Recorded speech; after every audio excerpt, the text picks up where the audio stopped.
growing up Filipino in Hawaii has got to be one of the most, I guess, craziest thing ever. Never have been so in tune with my culture until my third year of college. I always found a way to run away from my culture and run away from who I am. I have always been ashamed to be Filipino, and it wasn't recently until I took classes about our history, learning about the different pop culture reference out there. And no, when I meant pop culture, I wasn't talking about all the love themes and stuff, but the real pop culture about Filipino and the different things that's going out there. And it's knowing about the current issues that's going on in the Philippines, the just those important things that really got me to think about. And I wanted to change that. I became so invested with my culture and learning about it that I wanted to use this platform to allow Filipinos in Hawaii to share their voice and to share what they're called to share. Because a lot of the Filipinos in Hawaii are creatives, and I know most of them are just also is having those existential crisis moments, but at the same time it's through having existential crisis that helps us redefine and reclaim our own culture.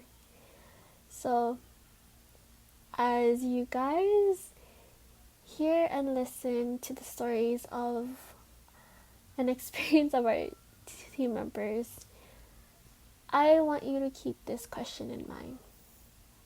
How are you reclaiming your Filipino identity? You don't have to give me the answer now, but reflect on those questions. And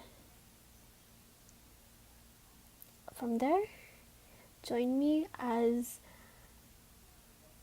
we start this and continue this journey on Reclaiming Filipinx Media. I ate, though it was a different experience being in the Philippines because of all the experiences of poverty that is kind of overcoming the country. It was so nice to see how rooted everyone was in community. Those things kind of carried with me throughout my life. Dinner was always with parents and with as a family together. And it would often be Filipino meals. My mom always loved cooking my Ilocano favorites, like pinakbet, and which is my favorite thing. And it was mostly expressed through love by food. My parents were never the emotional type, as most people can probably relate. It's still, as an adult looking back at my upbringing, it was really rooted in a lot of discipline, a lot of sacrifice, and a lot of just learning how to take care and be aware of the other person. Well, me, I immigrated to Hawaii at a really young age. So, I don't know. It's like that cultural shock at such a young age was kind of not too noticeable, but pretty much I had fun growing up in Hawaii. I never really learned a lot about my roots, so I found it important because you have to know where you come from in order to grow from it and share your culture with everyone else, because we're all different. Being Filipino, for me, it's I learned about the hardships my parents had to go through in order to get here, and my grandparents as well. And it just makes me feel very thankful because they came here and sacrificed a lot for me.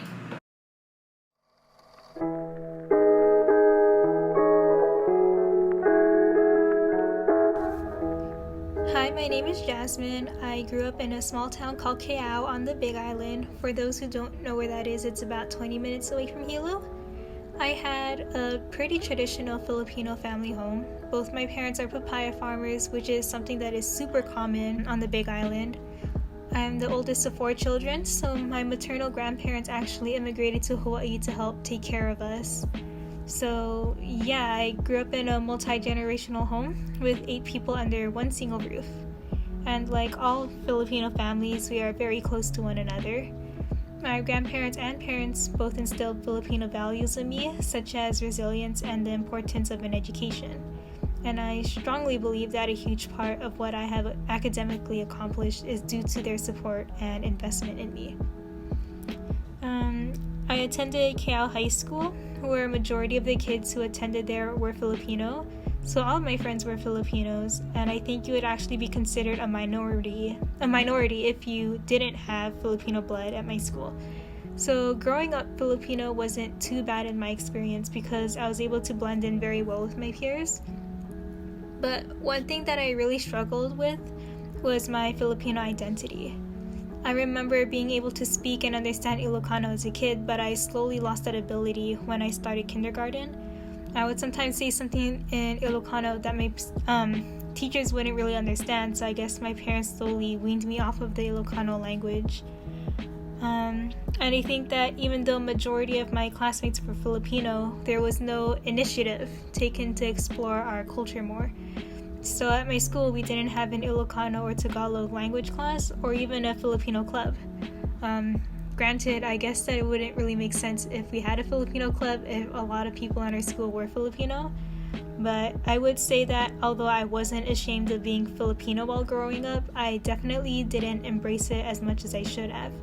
And I think that only after I did leave did I really think about my roots and became genuinely curious about wanting to learn more about my culture.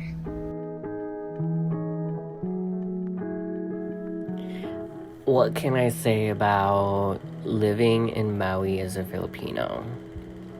I don't know. It was kind of weird because in my high school, there was a lot of mixed students. More like we had a lot of diversity, but majority was still Filipino.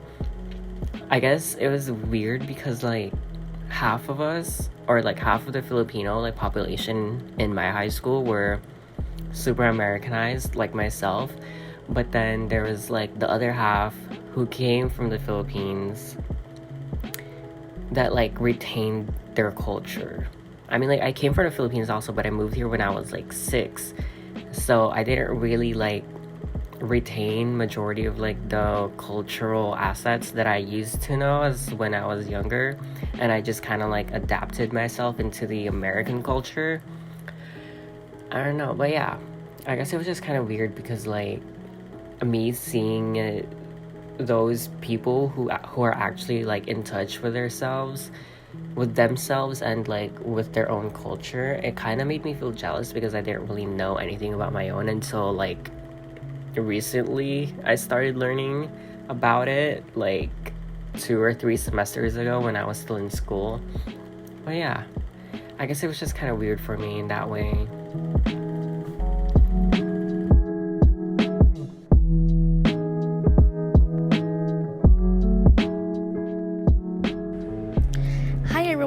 I'm Shane. So, growing up as a Filipino American on the island of Saipan, I believed that it wasn't that difficult to connect with those who shared the same culture as mine.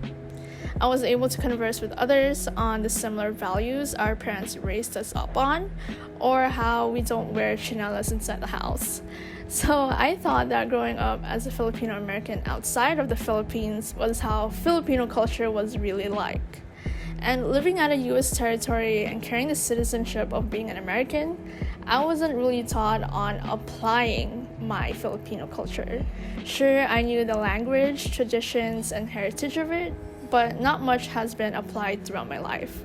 I knew about it but didn't really apply it.